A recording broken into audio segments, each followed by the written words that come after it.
Welcome back to the Dodo. So there is so much news to go through right now. Let's just barrel through it. Holy shit, Bloomberg just put out another article about the Switch Pro, saying that it could release as early as September or October this year, meaning that Nintendo will unveil the Switch before E3. Ain't no way that Bloomberg is straight up saying that a Nintendo Switch Pro 4K with its OLED display is gonna finally be announced and then come out September, October. I don't know. Okay, Bloomberg doesn't put these articles out lightly. They basically always have reliable insiders. That would be unbelievable to happen. Like Nintendo already having such a firm place with how well the Nintendo Switch is selling right now, and then doubling down with this. And there's not really much I could say for speculation, but I've already covered the rumors. There's data mining that lines up with the leaks from Samsung and Nvidia to support this technology in the software that's been mined from the Nintendo Switch updates. So I 100% do believe that a Nintendo Switch Pro is coming with that Samsung OLED display and fancy Nvidia processors and upscalers to upscale to that sweet 4K. But to be shown off in like the next 10 days, we'll see. I mean,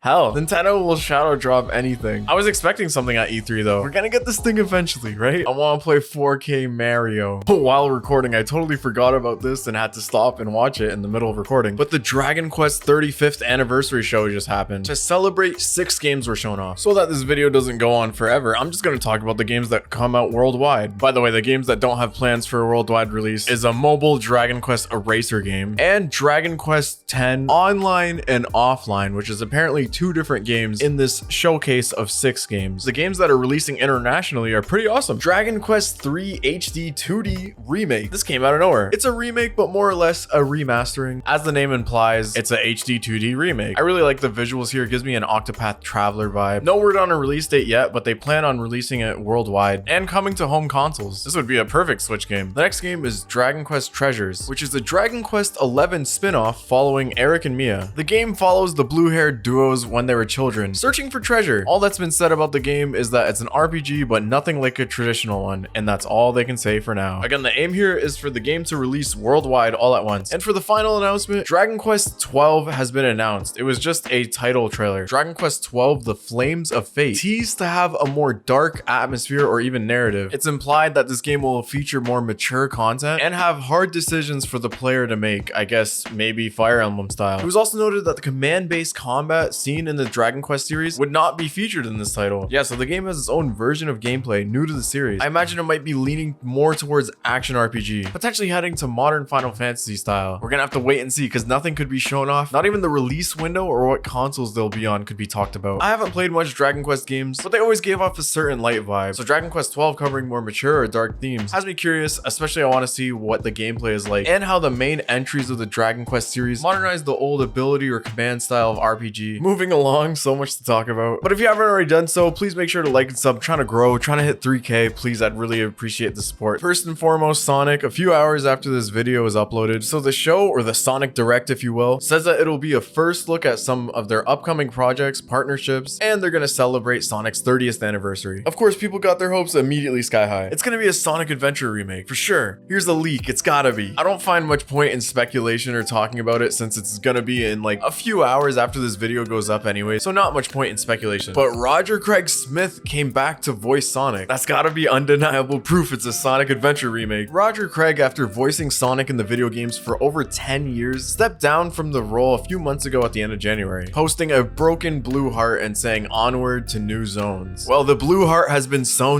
back together. That was very quick. I guess sometimes new zones is the ones you've been to all along. So that was a roller coaster. I can't wait to see what project he'll be a part of next in the Sonic team. Hell, we'll probably know today. When something like this happens, one can't help but think, what the hell happened between Sega and Roger Craig Smith? Hey, he's probably getting paid more now, I'll tell you that. You love to see it. This is like an alternate universe where David Hayter ended up being the voice actor for Big Boss in MGS5. Moving on to more stuff to look out for today. There's a Sony State of Play later this afternoon, just focused on Horizon Forbidden West. It's been 11 months since this game got revealed. They're gonna show off 20 minutes of the game with 14 minutes of straight gameplay. This is a huge title to look out for. We'll see through the gameplay if this is really just Sony's Breath of the Wild as most people joke it to be. But from the initial reveal, yep, this looks like a next-gen game. PS5 starting to get a healthy dose of games finally built from the ground up for the system. The library is getting bigger with Ratchet & Clank coming out pretty soon, and it's starting to look like a good time to buy the system for a lot of people that were saying the lack of games doesn't warrant the system. Now it's just the inability to actually order the damn system online. And other big news that happened, Pokemon Brilliant Diamond Diamond and Shining Pearl and Pokemon Legends Arceus finally got their release date, and we got to see their box arts. The Gen 4 remakes will be out November 19th at the end of this year. Try to get them big holiday sales. And then the weird thing is Pokemon Legends will be out at the end of January 2022. They said it was going to be out early 2022. I'm surprised they don't do like a summer release or something. And the other thing is I want Legends to do really well. This is a pivotal point in the Pokemon franchise where Game Freak is obviously going to use this information to figure out what they're going to do for their next game. I'm hoping they keep going down this route where they're trying to find a more modern adventure formula for Pokemon. But from the gameplay we've seen, I can't lie but say that the game looks a little rough around the edges. Who knows how long this has been in development? I just hope this game does as good as it can, or that at least they iterate on this format. But if they do take sales numbers into consideration, which they probably will, because you know this whole thing's a business, I'm a little worried that maybe the timing of the release of the game could hinder the sales, especially coming after one of the most anticipated Pokemon games for years and years now. I'm excited to see what this game has. The way it sets itself is definitely looks like it's set for exploration. Pokemon Breath of the Wild, Lamau. I still think that it might take another game in this series, hopefully if they continue it, to see the full potential of this format, and hopefully learning from whatever mistakes they make with this first release. Either way, I'm excited. By the way, the box art on this looks beautiful, and that's why, again, very much looks like it's trying to promote or show off that it's about exploration. The Diamond and Pearl remake box arts look so funny. The Pokemon are crazy highly detailedly textured. My first reaction to this was, what am I looking at? The poses look so funny. Like, what are they they're all...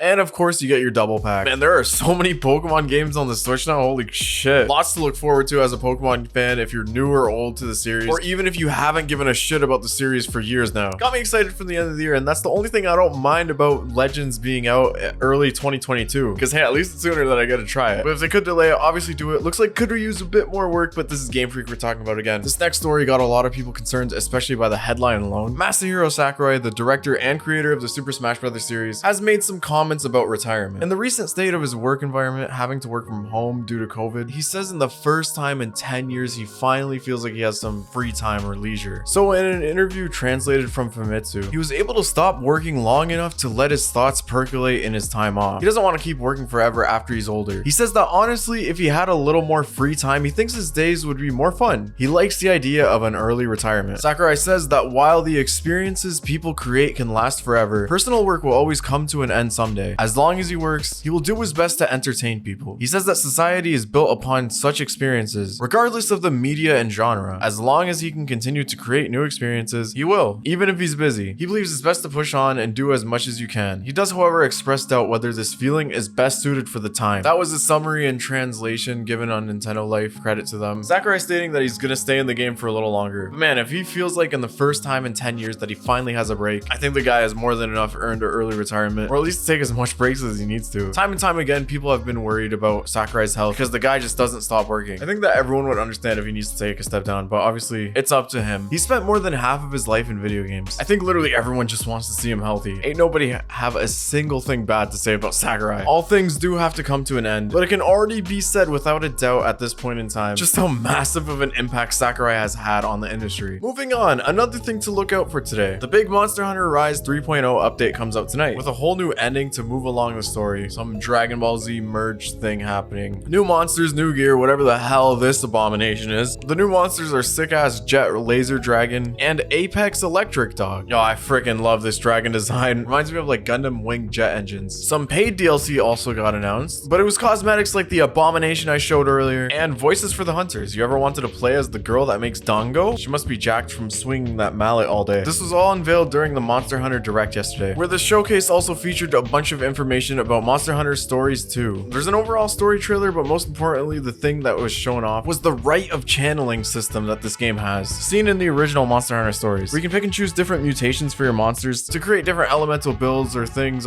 based on different playstyles. Kind of reminds me of Monster Rancher, except you can't exactly create just random abominations. Yeah, your monster is called a Monstie because it's your bestie and a monster. It's gotta be the stupidest name for anything I've ever heard. You can get a bunch of cosmetics for owning Monster Hunter Rise and Monster Hunter Stories. stories. And of course, Capcom does what Capcom does and has a deluxe edition where you get more cosmetics and random stuff. Personally, I don't know how I feel about stories yet. I like the art style, I like the idea, but I want to try to play it. I wish I could play the first game easier. Hopefully a demo comes out or something. And finally, I think this is the last story we're covering today. Virtua Fighter 5 Ultimate Showdown came out of nowhere, being a remake of Virtua Fighter 5 exclusively for the PS4 with updated graphics, a new engine, and a fully supported and updated online mode. The game comes out June 1st, so very soon, and is a part of Sega's 60th anniversary project. Not only that, but PlayStation Plus members get the game at release with their subscription. Hey, so that's a cool thing that just came out of nowhere if you have PS Plus. Nope, there's more. Let's rapid fire this. Far Cry 6 gameplay reveal trailer is happening tomorrow, 12:30 p.m. Eastern. The game isn't set to come out till the end of March of next year, so it'll be a while and there could be potential delays. Sega is releasing the official Tokyo 2020 Olympic Games game coming out June 22nd. It's really strange that Sega has 2 different Olympic series simultaneously. I guess you get to choose between realism and furry,